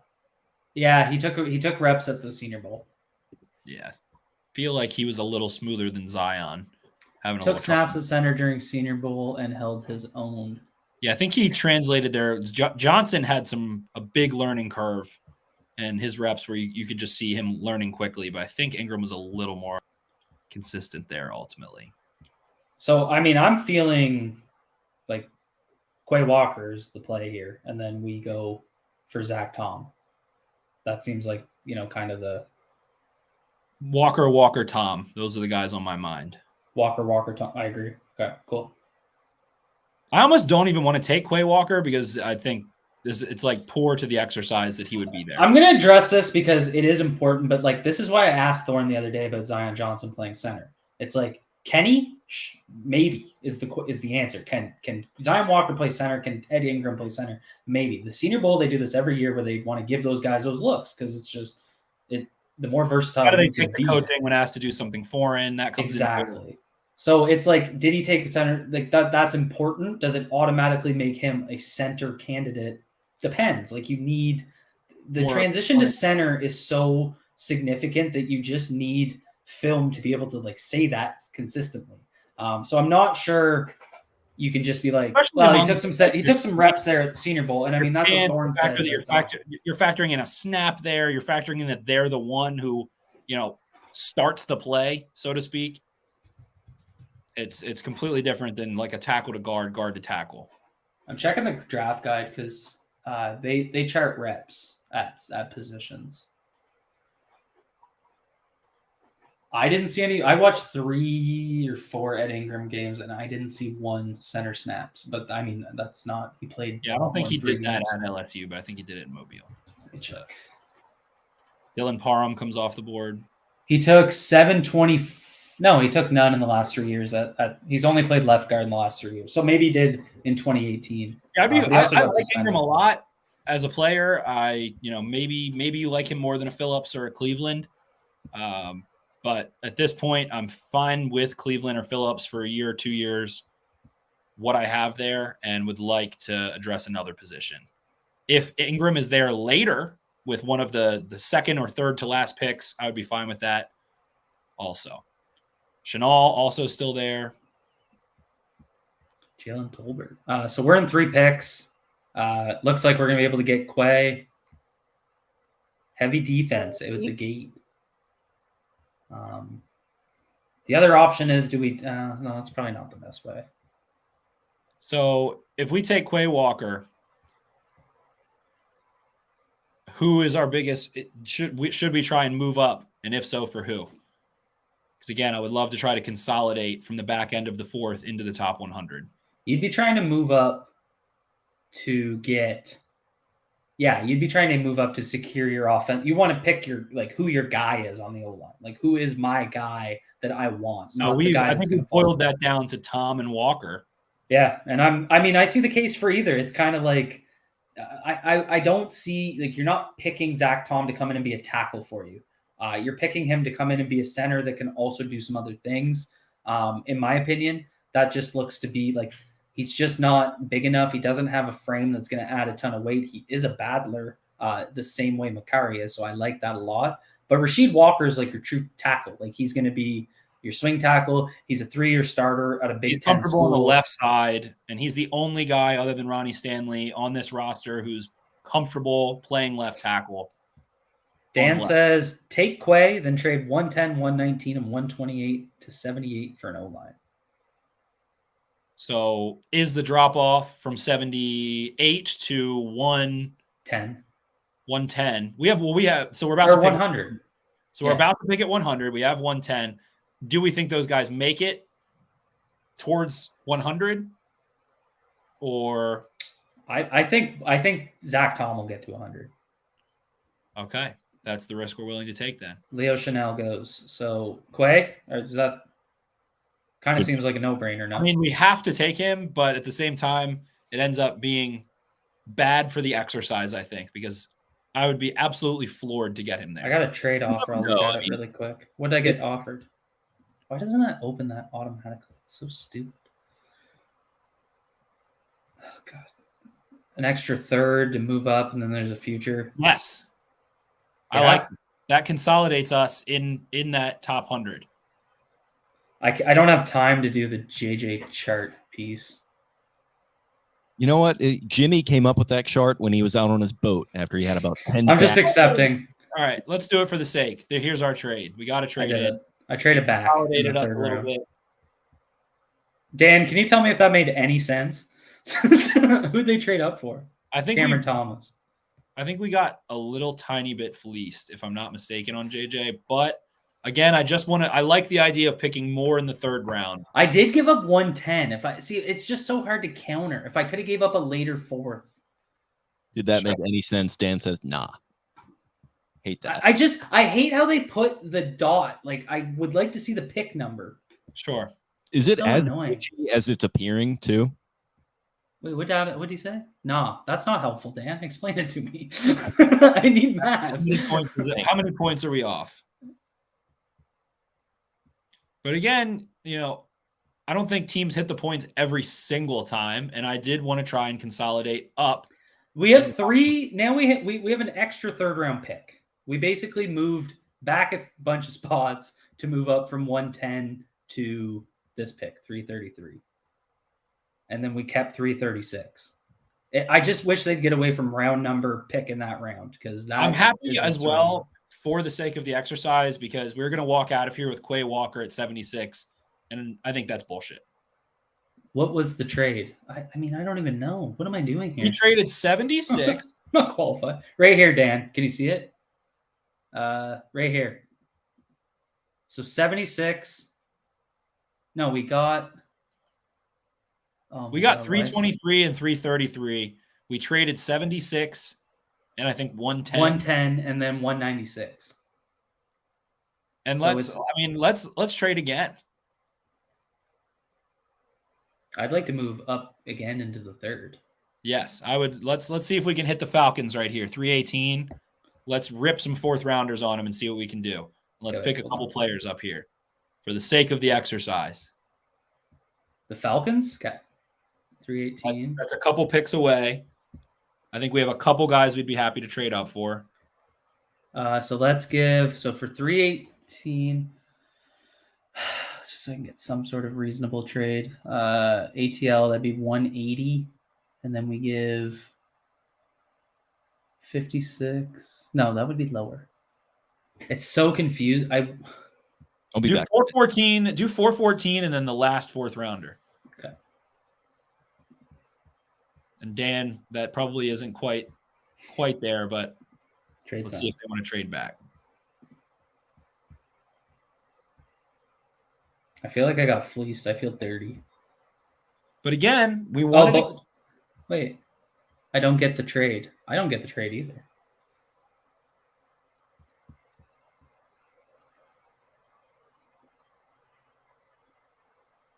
Trade back, trade up, baby. Troy Why Anderson. did we trade? Why wouldn't we wait and take Quay? Because we're probably still going to get him, because nobody seems to know he's still on the board. He's still there. Quay? Yeah. Dude, I'm telling you, it's because he's ranked low in their consensus. I don't even want to take him because he's not going to be where we're taking him.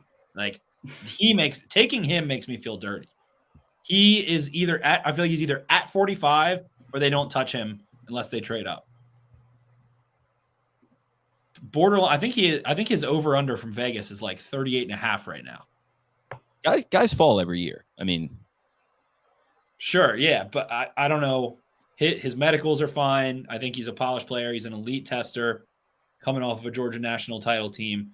I could see Tyndall falling. Dan, we traded 76 110 in the 6th for 87 97. Yeah, you're right. 87 97 in a future 6th.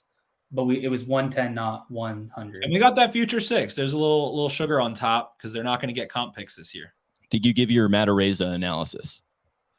Second best punter in this draft. Who's the first? The Penn State punter. What's his name? I can't think of it off the top of my head. Penn State punter. Sound like he's the best. Jordan Stout. Every fan mock draft has Matareza at some point. Every team, every fan, every team takes Matareza at some point. My trade got rejected. I'm just getting rejected left, right, and center around here. Jordan Stout. Brother, I've been there. I'm going to offer the Pats the same thing. It's annoying because in their other thing, it gives you the JJ points as you put in the trades. What was it? 414 and 436 for 321. Yep, send it. Whatever.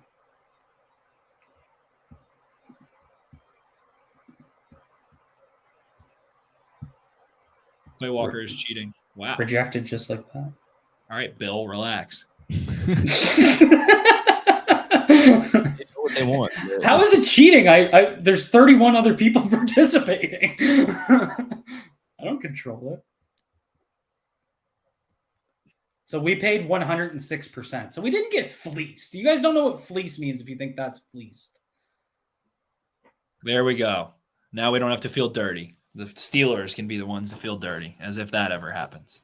Yeah, old class act, Mr. Rooney. Mr. Rooney and Mr. Mara sitting around the table, just having an espresso together, just talking about how happy they are. They got Kenny Pickett and fucking Quay Walker. Espresso. I'm sick of the Steelers. Like, I'm sure that guy's sending junk trades.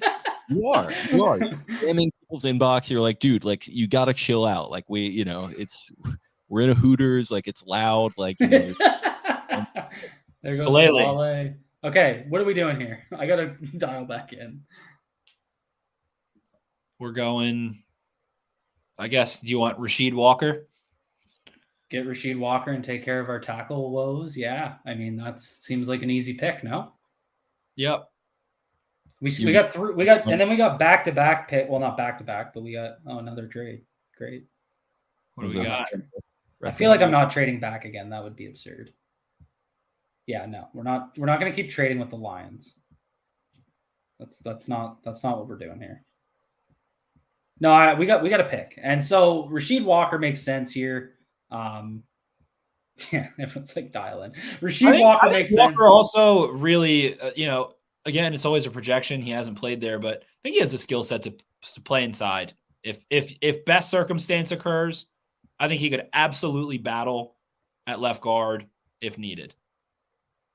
Baltimore Ravens pick Rasheed Walker. Rasheed Walker is one of the best fits for the Ravens outside of relative to the round that he's going to go in. The fit is just there. He screams Raven, plays nasty, humped a guy from Maryland. Everyone loved it. Or was sickened by it. I'm not sure. He's not a fake bully. He's not a after the whistle throw you on the ground kind of guy. He moves guys, drives them out, has good hand placement in the run game, gets under guys' armpits, moves them out of the gap. He dominated David Ojabo. He did dominate David Ojabo. He dominated David. Super light on his feet, very athletic. Feels like he can get a little aggressive or needs to pace his sets a little better so that he doesn't let up the inside rush in his set point a little bit more so. But third round to get Rasheed Walker last year would have been amazing if they could have gotten him last year. So deep tackle class pushes him down. In a thin tackle class, I think he goes second round. Last year, I think he would have gone second round.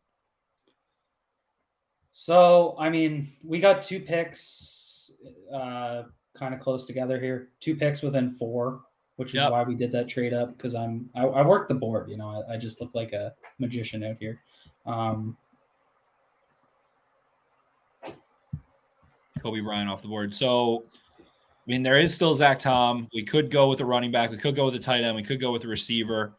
Is Jelani there? No, he already went to the Jets quite a while ago. Ruckert, I like. Ruckert is there. Very much for the Ravens. Have you watched any David Bell? Is that nonsense? I didn't really focus on him much.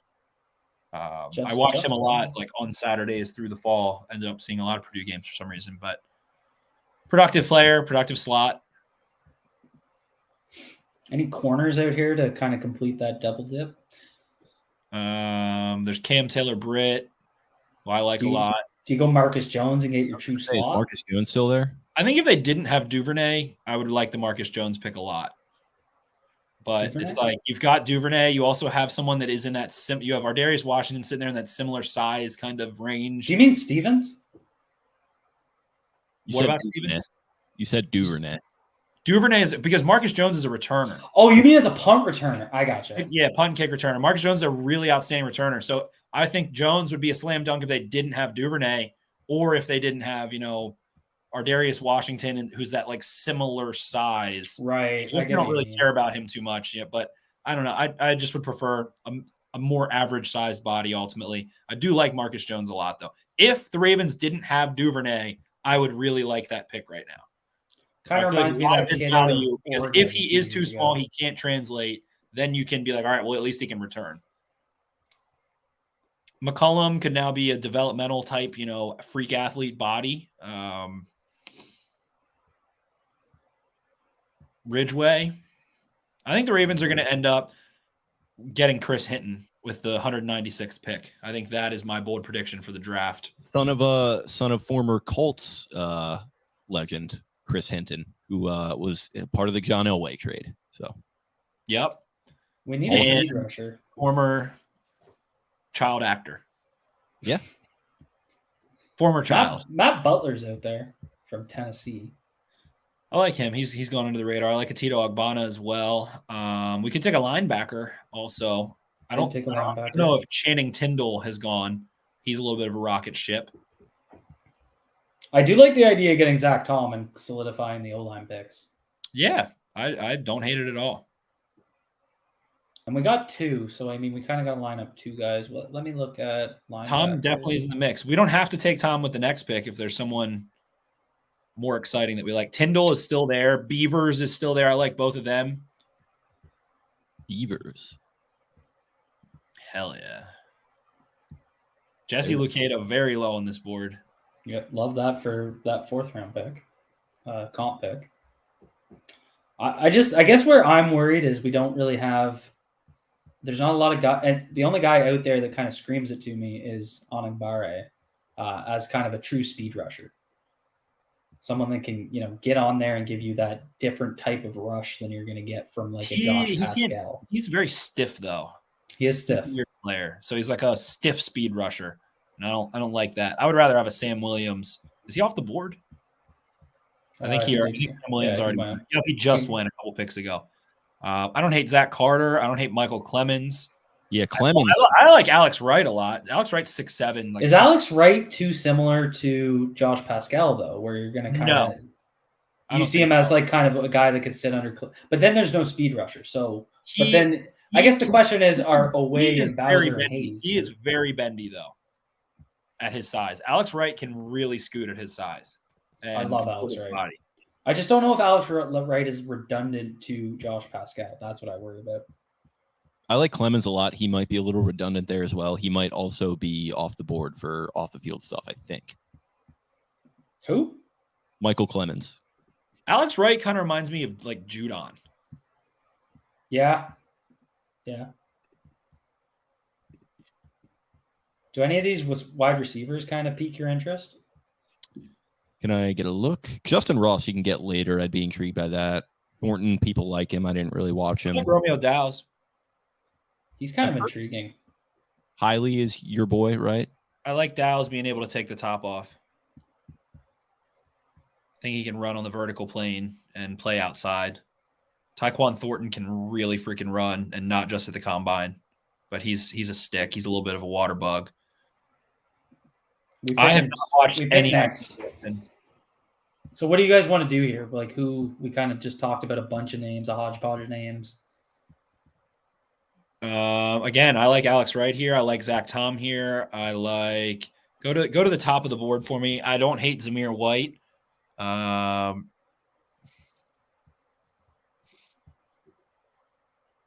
Justin Ross is intriguing. I like Tyndall too. I think it's between Tyndall, Beavers, and then Tom, and also Alex Wright. I would take Tyndall right now. Okay. Zach. I just called Jake. Yeah, that's good by me. Cool. Done. I think he's the fastest backer in this class in terms of like out of the gate speed. And I'm worried that he's too similar to Patrick Queen. That's kind of my concern. Yeah, I can see that, but I'm fine with that at this pick. And I also don't hate that for down the road if, Queen were to phase out of Baltimore, someone that is similar. But I agree there. Definitely explosive blitzer. I like what Tyndall brings just in terms of tenacity, speed. I think he's a little more consistent tackler. But I will also reiterate that I think he could very well bust, and be, someone who doesn't factor in because nobody had it better than the Georgia linebackers. And Tyndall, of those three, Quay Walker is the one who can shed blocks, has block deconstruction. Tyndall is more of one that is, you want him to just run clear, blow up a play, blow up a screen, blow up an outside run, those kind of things. He also, the thing about Tyndall, and I do like him, but Tyndall. We pick next, by the way. So stiff player. All right. Who else we got? We just rattled off a few. I think it's between Marcus Jones, Alex Wright, Zach Tom. That's kind of my gut. And when do we pick after this? So we pick here 336, and then we don't pick again until 414. So do we think Zach Tom makes it to 414 is the question. I think Alex Wright's probably more likely to last. I think in real life, I think both of them could be gone by now. But if you play it of those two, I want to try to get those two. So whatever you think. And I think a good backup is Michael Clemens. So if you think Tom is not going to last, where is he on the rankings? 120. Yeah, he's later. I say we go Tom, get the center. Yeah. Okay. Jake? Offensive line's now done, and we can use the rest of the picks and not think about the offensive line again. So I would like to go after a tight end. I would like to go after another edge. When I look at the offensive line depth chart now, I feel real good because Zach Tom also brings that McCary ability to get you out of a game in a pinch at tackle. Exactly. Left tackle experience. There is depth at all five positions now. Yeah, you have so many combinations of offensive lines that this is just you're playing with house money on the O-line now. And that's the benefit of a deep offensive line class. We didn't have to spend premium picks, but we feel like we rounded out our offensive line and are now in a safe place where if injury occurs, if Ronnie Stanley gets hurt, Walker probably struggles a bit as a rookie, but I think he can give you a less kind of wincing bad than Villanueva gave you. Yeah. Ultimately, and can move bodies comfortably in the run game, I think, early on in his career. And maybe it's not in year one. But man, this Baltimore get up guy in the comments is in shambles. He sent the message Jones about 18 times in the last 4 minutes. That guy has a Marcus Jones jersey for Baltimore already. When you have Stingley, the funny thing to me, the two I just don't know, what are you doing with the players that are slot? funny for me in that equation are the fact that if you take Stingley, Marlon Humphrey has played better inside than outside as of late. Then you also have Brandon Stevens, who is a slot. He plays in the slot plane. He plays slot, box, safety on that plane. So the problem with Marcus Jones is he only gives you slot play. And then you have Darius. You have Stevens. Stevens can give you a little bit of outside, but then it's we already got 3 or 4 options now. 3 or 4 options now of slot guys. So it's just kind of I just don't really see a whole ton of value in Yeah. Especially if you want to take a corner, like you just said, we watched them be without Marcus Peters and Marlon Humphrey. You want someone who can play outside if you're taking someone still, it feels like. But Jones definitely can fight, but just a very small dude overall. Be sure to like the video, though. I'm sorry. He's sorry. He does give you a kick return, punt return value, but like we don't. You have an all-pro returner for at least 2 like years. I just don't. That's not going to really move the needle on the pick for me. He would have moved the needle if Duvernay weren't there. I think then you would have seen a real marriage of value. It's really stood out to me that they had no interest in bringing Tavon Young back. That kind of tells you what they see with the slot corner situation. And you've seen Jay-Z tweet out before that they view Marlon as being better in the slot. And you have Brandon Stevens, who can rep there. Chuck Clark does end up repping there. All of those things. Damari Mathis, yeah, that's Yuri's boy, and I do like Damari Mathis. It was 18 times, get it right. Baltimore, get up! I love you, buddy. You're always in the comments. I appreciate it. About us not trading up back into the first too. He's on fire tonight. So we sit for a bit. Okay, so again, back to the idea that Cole got fleeced. I just wanted to be clear. I only paid 106%, so that's not a fleece. I made a bad trade because, and I blame the fact that they don't give me. Blame me. I'm the one who kept saying it. We wanted to consolidate those fourth rounders and try and pick more in the third round. Get out of the fourth round a little bit. See if we can move up a hair. The only pick that doesn't make me happy right now is Tyndall. Everything else is perfect to me. Like we're sitting here we got Derek Stingley, we got Josh Pascal, you've solidified your O-line. It's just Tyndall. It's like Tyndall is just, he has to come in and make be a guy in pass coverage, I think, or else you're not feeling good about that addition just because we don't need more linebacker run defenders, right? So is he a guy that's going to come in and give you run or pass D? That's the question. I think he's going to run more. I don't see him being able to work and cover backwards. I don't think he's going to be a pass guy, but I think he's going to be a real plus athlete on the field, working downhill, working laterally. And, there's not great depth at the linebacker position for the Ravens. And again, we mentioned Patrick Queen. Well, guess what? He could miss games. You could be without that linebacker that can run and hit. And then guess what? Boom, now you have another one. So I don't hate the depth there ultimately. Alex Wright would have made me feel better, I think, because I'm just I like Alex Wright, but I think we're gonna still get our hands on Alex Wright. Let's offer a trade. Screw it. We want Alex Wright. Let's move up a couple picks. Get rid of that final 6th rounder. All right. Let me try and figure this out. But the Lions want to trade. We've been on the phone with the Lions. Well, it's too late now. They're picking, but yeah. Where's Washington? I can't believe they don't use overall pick numbers. Like, it's such a joke. It drives me absolutely bananas. 68. We're here. So we gotta make up 20-ish picks. So yeah, let's just give them. Well, that's more. For the love of God. That's the problem with JJ, because now it's like, do you give up the 4th round comp and overpay by 20 points? Or who gives a shit? Yeah, 20 points is that's like saying I overpaid by 35 cents. We want the player. We don't care about the 6th rounder. We have 55 picks. We've already traded. I think he's going to fall. Should we just risk it? For who?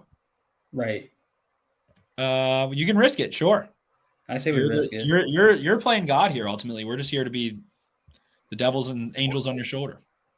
I do like Dominique Robinson as a fallback option. So I like Dominique Robinson as well. And he gives me that speed rusher, right? So it's a different flavor than you're getting with an Alex Wright.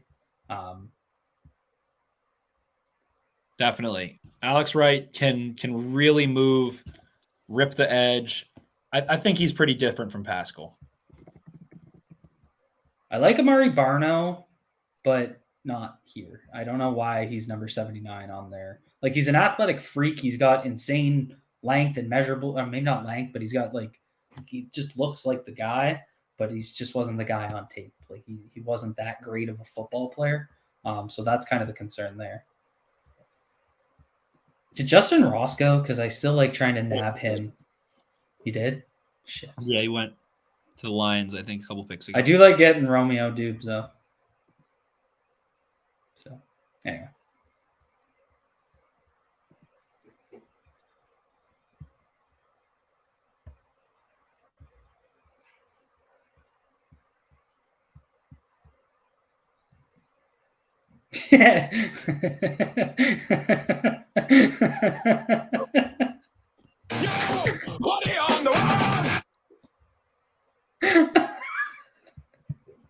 Oh god. See, we should have got Dan in here. I don't know why we didn't do that. I like Kellen Deesh, really good fit there on the Chargers. I wonder if they took O-line. I find it funny with the Chargers and how their team's being built. If he trades up for Alex Wright, I'm gonna snap. Because I was just talking about him in our group chat. He's like Randy Gregory too. He's gonna do it, isn't it? Oh, I took Dominic. Okay. So Cleveland might though. So Cleveland could. I don't know if Cleveland's taken an edge rusher in this draft, but certainly possible. That would be. I hate that we're picking after them in the real thing because I do like Tyler Algier as a running back option.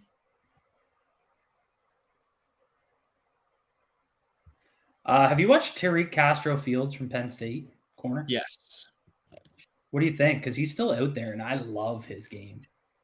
He has a good. I shouldn't say I love him. I mean, I like him in the context of a 4th-round pick as a developmental guy. Yeah, he's got a good understanding for pinning guys to the sideline. I think he's pretty patient at the line of scrimmage, and he doesn't have good recovery speed, but I think he doesn't need to be isolated enough where his recovery speed is all he's got. Right. But definitely a battler, definitely can win late. And when guys aren't running when they're on a vertical plane, run a comeback or, an in or curl, whatever you want to call it. I think he can find those points. I feel like he's. So Alex Wright here, sorry to interrupt. Alex Wright versus one of the receivers. Not much going on. I'm not trading, so leave me alone. Do we just go Alex Wright and then probably? Yeah, I'm fine with that. Okay. I do love that pick. We pick again in 10 picks. Yeah. And then we have closer picks. Yeah, then we have 2 to end it. So we still have we have 3 more picks, which is good to kind of fill out. I mean, again, you're looking at this. If this is the live mock, I feel like, or the live draft, the only pick you're kind of questioning is Channing Tindall. But other than that, I mean, they're hitting key needs. They're filling out their depth chart. If we flipped Alex Wright and Channing Tindall, I don't think we would be questioning Channing Tindall. Yeah. If we took Wright probably not. At that late 3rd pick and we just took Tindall, we're like, all right, that's fine. Is Dameon Pierce available? Because he's my running back of choice. I like Rashad too. We should talk running backs here. Yeah, I like Algier in a gap scheme. I like Pierce in a gap scheme. Both of those. I really like Algier. I think he's got a little bit of Javonte Williams to him. What do you think of Jerome Ford? Home run hitter in college. I don't know. I don't love him. Kyron Williams? Immediately can go step in on 3rd down, give you pass pro, give you production in the pass game. That's exactly what I was thinking. Run for 3 yards on 1st down. It's really about flavor. It's like, do you want, when you're looking at the running backs, like I think you kind of nailed it with the gap fits. Like that seems obvious, but that's like if you want a true running back. But if you want a pass protection specialist that's going to try and, like, he could probably carve out a special teams role as well. Does that make sense when you have JK and you have Edwards? It's really how do you want to complement those two? What's the flavor you want? And let's say hypothetically one of those guys goes down, you have an option where you're very comfortable with them on 3rd down. If Dobbins can't go, then you're able to have someone you're like, all right, he can come in. We're going to have a plus player in pass pro immediately, someone we trust and able to flip the ball to. Someone said DT time. I'm not really overly concerned with the defensive tackle situation. I mean, we're going to probably add a body at some point, but you're seeing how shallow this class is. The guys that are kind of worth a damn fly, and then you get kind of left with the guys that aren't going to really push the needle. I don't think it's a huge need. Not when you get a guy like Pascal that can work inside on passing downs.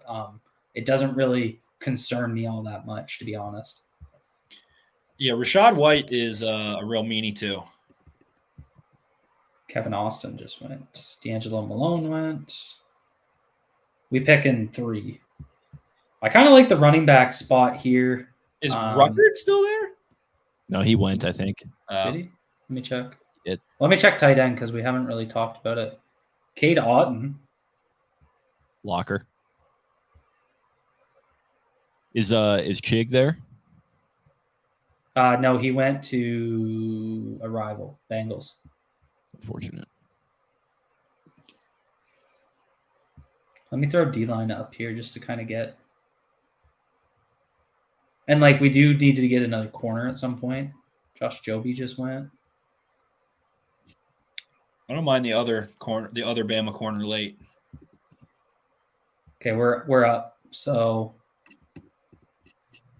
I don't know. What do we think here? I like Rashad White. I like Tyler Algier. Wait, is Romeo still there? Probably. Yeah, he is. Oh, Brian What do we think? Robinson's there? Yeah, Brian Robinson's there. I would love Brian Robinson too. Is that just an easy pick then? I think so because you get the pass pro, you get the big back stuff, and he has very little wear and tear. I think he's really professional, ready to step in and play. I think that'd be a nice I do like his pass pro, and that's really the kind of exactly difference maker. Yeah, because you're saying what do we not have, and not the most explosive dude in the world, but he can run away a little bit. But Robinson can. But you're not getting him to come in and be a home run. Like that's the thing when it comes to the running back situation. You need a guy to come in and execute a role that you need that you're going to ask, and that's going to be probably a little bit of pass catchability, a little bit of goal line work, and your pass production. That seems like an easy kind of move there. 100%. So we pick not for a bit, but then we have 2 back-to-back. So, when you kind of look with 2 picks to go, I think we want another corner. And then it's kind of tight end versus, Receiver versus that's probably I would say tight end versus receiver and a corner is what we're going to be looking at with the last 2. Dan said on Brian Robinson, can he be third down for now and possibly replace Edwards in 2023? Yeah. Wouldn't say him and Edwards are terribly dissimilar players. Robinson forced like 80 missed tackles, I think, last year in SEC play. Really good short yardage back, really powerful. And you know that you're getting someone who's competent on third down for you in the past. It's really what you nailed. The missing thing is the home run hitter. That's really what you're missing, that kind of breakaway speed.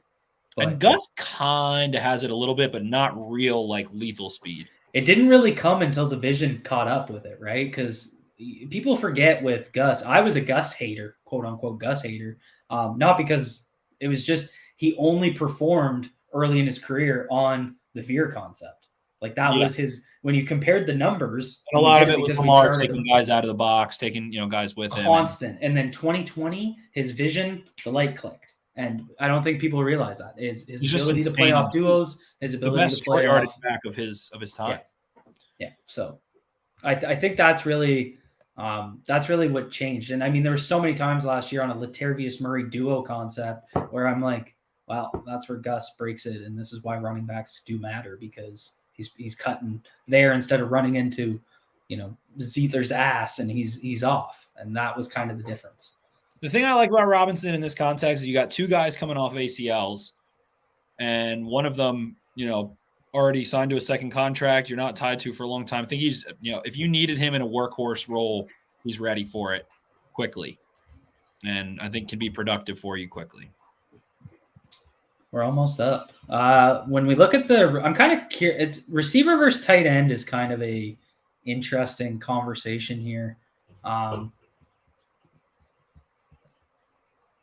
There's just not much that pops. The kid that does Kohler out of Iowa State. I like Jake Ferguson too. What about Dan Bellinger? As like a move snap of his. He's that kid that, if I'm thinking of him right, I only watched one SDSU game, but I'm not going to sit here and say I studied him. He's the kid that blew up the combine. isn't he? Or maybe I'm wrong. Yeah, he had a 9.45. That's pretty good. The Raz compare put out Kelsey, which is terrifying. But and that's just athletic comparisons. But I'm pretty sure they were talking about him as being that kind of move tight end. Interesting. I like Charlie Kohler.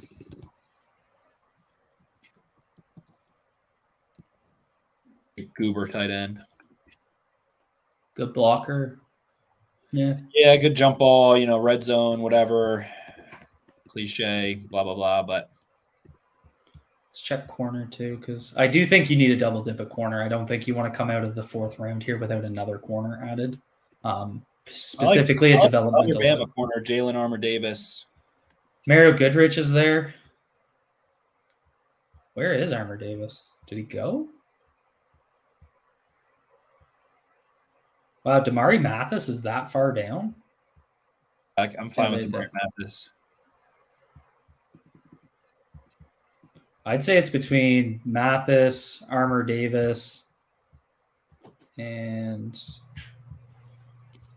Goodrich. Or Castro Fields. I mean, there's plenty of options here. Really comes down to what you want to see. I'll probably go corner first. Jake Ferguson would be a good fit in Baltimore, but he's just too similar to Boyle. He's not going to give you much as a receiver. I think he gives you more than Boyle, but not much. Like, is he going to be your kind of move tight end? Like, what's his role if Boyle's healthy? What's he doing for you? I think he's just more fluid of an athlete downfield. He can go up and get the ball. I don't know. Could be an investment too. I mean, you pick a guy in the 4th round. He doesn't. Boyle's also still coming back from literally absolutely getting shredded. Yeah, like it doesn't have to be. If you're picking in the 4th, it doesn't have to be like a instant impact type pick. Right. So. And he does fit the Ravens. I think Ferguson's just like a more fluid route runner in general and can really run the seam a little better than Boyle. He's not, nobody's going to be Nick Boyle as a blocker without some HGH and some training. But are you making accusations? I think Ferguson's a little more advanced. I can't decide on the corners though, because I do like Armour-Davis. Yeah, I like Armour-Davis because he's kind of long. He's very quick feet.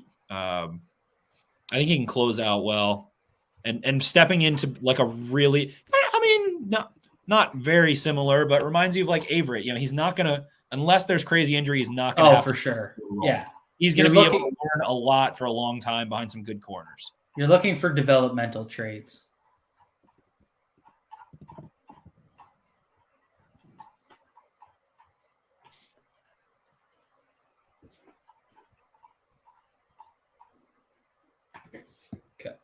Let's just double check it. So Armour-Davis, you think? Yeah, I'm good with Armour-Davis. Sounds good. I like him a little more, maybe to play a little more man than. Well, and he's coming out of that Bama scheme, which just seems to fit. Like they play so much single high that it does. Yeah, just they lock up on the outside too. They do some similar stuff. But I like Mathis too. Either way, I'm not mad.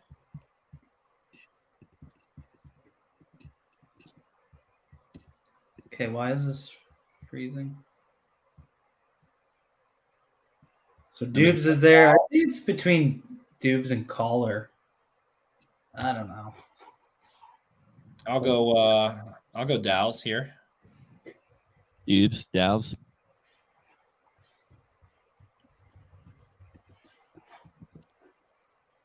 Dan made a good point.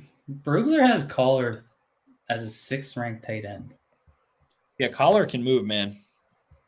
I think I'm going to go Collar. I like it. And this is complete. He really messed the combine up. He's been ultra.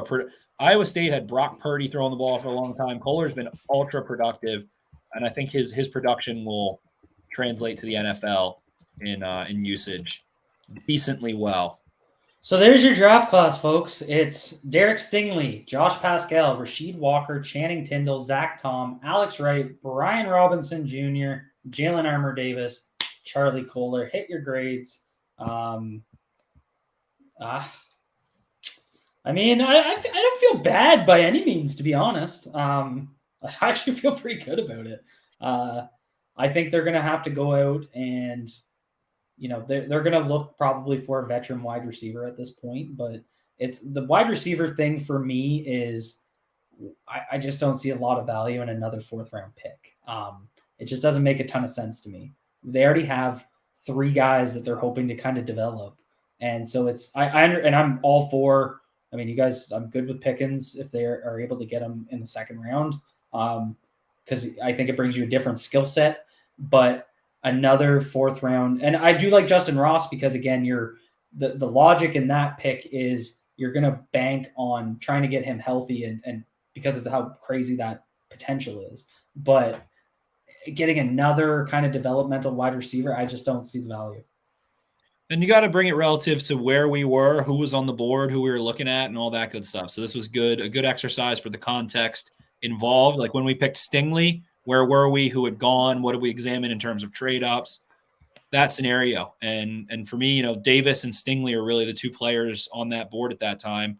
And I love Davis. I think they could that's a pretty tough discussion, I think, between those 2. But Stingley to me is just primo pick, primo position, primo player, 5-star guy, athlete, attitude. He's got that, championship arrogance to him from that 2019 LSU team.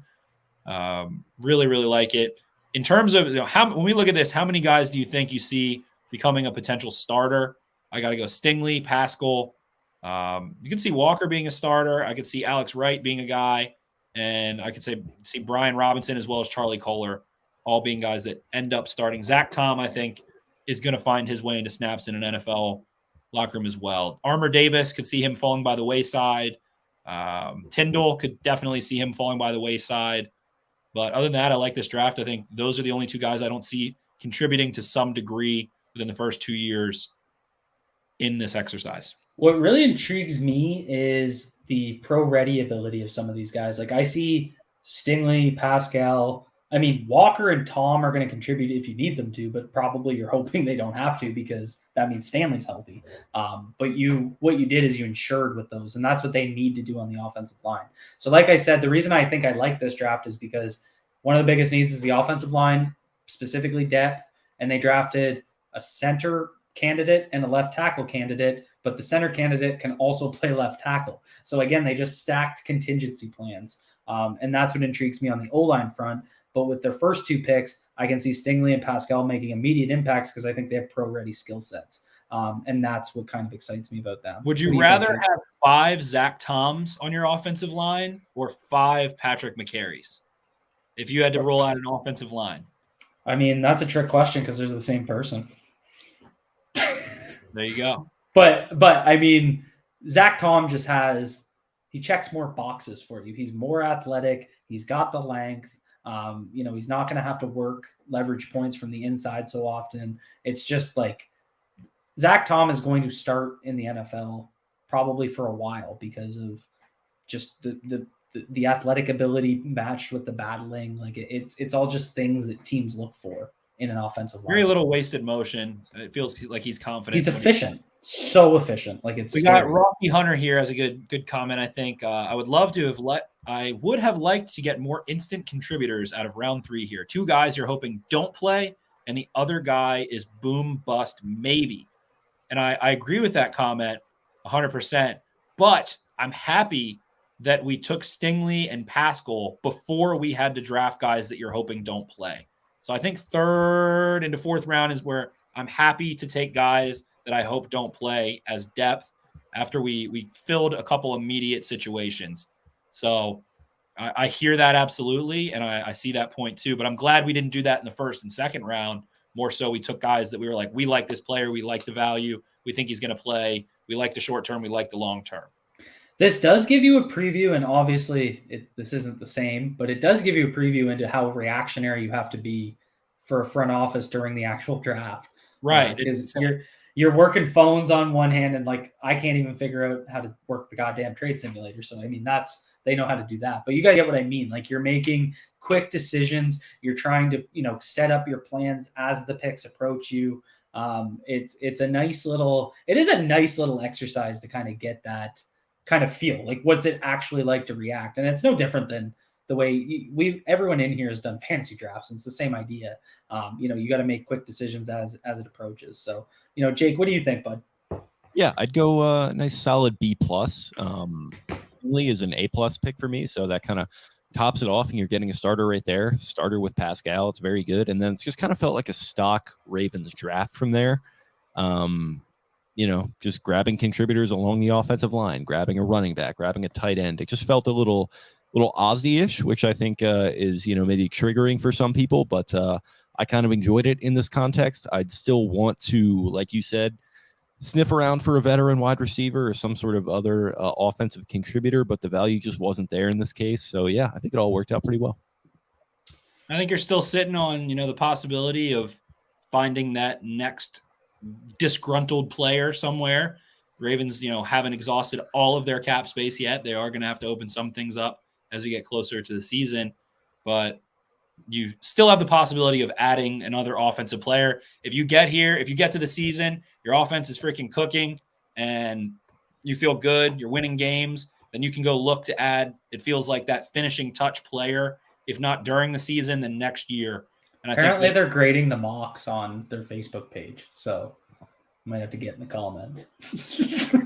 But I think this draft puts you in a good position to have everything plugged up, depth wherever you need it, corners in a good spot moving forward. Your edge rushers are good. Your offensive line's good. You've got Hollywood Brown, Rashad Bateman, Mark Andrews for at least one more year after this year, and you can go try and add that lethal piece to take you nuclear if you need. So this was, I would say, a conservative draft, very much so overall, but they're in position to make a move if they need to. The Bengals got Gordon, Salyer, and Okonkwo as they only had 3 picks in the first 4 rounds. They made a trade up, so I'm assuming they gave their 4th to move up for Kyler Gordon, or they did something. They gave up their 4th. So, I mean, those are 3 decent picks for them, but nothing that really overly excites me with their draft. If you guys want to compare, I don't know. Kwanu. Wait, what'd you say? Who'd they get? Gordon, Salyer, and Okonkwo. Oh, I thought you said Kwanu for a second. No. I was like, how do we hate that? Okay. Yeah, that's not fantastic. I wouldn't feel great about that. Yeah, that's what I mean. So, yeah, they're going to talk about how I got fleeced in capital letters with that 100. You paid that extra 6%. In this economy. if we had realistically cheated and taken Quay Walker instead of Channing Tindall or whatever it was, then this draft is an A for me. Yeah, but to me, this is a B minus. Stingley really I think we overthought that. We should have just taken Quay, and that was kind of the mistake. I like that we didn't, because I think it would have been BS. It's BS. Yeah, I can see that. We didn't deserve Quay at 105 or wherever we took him. We deserve Tindall instead, a more limited player. Oh, man. All right. Any final comments before we wrap her up here? I think this is kind of the end of the mock draft season of, like, how many times have we put Pascal and Walker and Tom and Brian Robinson on mock drafts. So I think that's my thing. So, like, a lot of people are giving me a C in the comments. And so, like, I mean, your opinion, that's why I have you in here. So I'm cool with it. But basically, this is so similar to so many mocks that I've done. And all of those mocks that I've done, I never get Stingley at 14. So I actually feel pretty good about it. But I just feel like I solidified the O-line. I feel like we added day one's, contributors at edge and corner, which are the biggest places that they need to make an impact on their defense. So that part of it, I would give myself a B, and I'm giving myself a B because I think I think the 3rd round, we just got we kind of lost. Yeah, I think we got sloppy. So I think a B sits well with me as a grade for myself. That 3rd round was weird, and I think it was good practice for what it would be like. Really weird and kind of impossible. So yeah, it felt hard to navigate for sure, but filled all the holes. You had Stingley in there, and Stingley, great spot for Baltimore. Or great spot for Stingley, great fit for Baltimore, and you don't need to thrust him into 100% of snaps off the bat. Can get him super confident, pick his spots, get his confidence up again, and even if it needs to be at all, and then you can rock and roll from there. So he's the one who's going to headline that class ultimately, and I think him in Baltimore, there's a very low probability that he doesn't turn out to be a Pro Bowl caliber player at 14, and that's what when you look back at your draft classes, you are going to look at the first round first, and what did that guy do, and who could they have taken, and that's the area where you feel like you need to hit, and I think we hit there. I think that's a really, really good point. And I think this has taught me that I'm just so tired of trades and strategies that I'm ready to rest for 4 days before we get to, the big day and the big couple of days. The big game. But then you're going to have a lot of material and things to watch after that. There will be a lot of footage for you to break down. There will be some. He's about to read like Napoleon's battle strategies as he goes to bed tonight. He really loves the trades and strategies, and he's about to read more. He's about to read The Art of War directly after this. Machiavelli. All right. Well, you guys know where to find Jake and Spencer. If you follow me, you probably follow them. Baltimore Beatdown. Go check them out. I'll drop the link down below, of course. Thank you guys so much for coming on. This was a blast. And everyone in the chat, thanks for spending the last 2 hours. This was a lot of fun. We got up to, I think, as high as 115 concurrent viewers. So that's awesome. I appreciate all the support. Just so you guys know, on draft night on Thursday, the Beatdown guys are going to be doing a live thing on their channel. I'm doing a live thing on my channel. So there's 2 very, very good spots to go check out your live draft coverage. I have like 8 guys, so I'm going to be probably moving around. I'm probably going to weasel my way onto the Beatdown stream for a little bit. So, prepare accordingly for that. I'll be coming in with trades and strategies. So that's all I have for you. There it is. That's all I have for you guys. Be good to yourselves. Be good to each other. Peace out, everyone.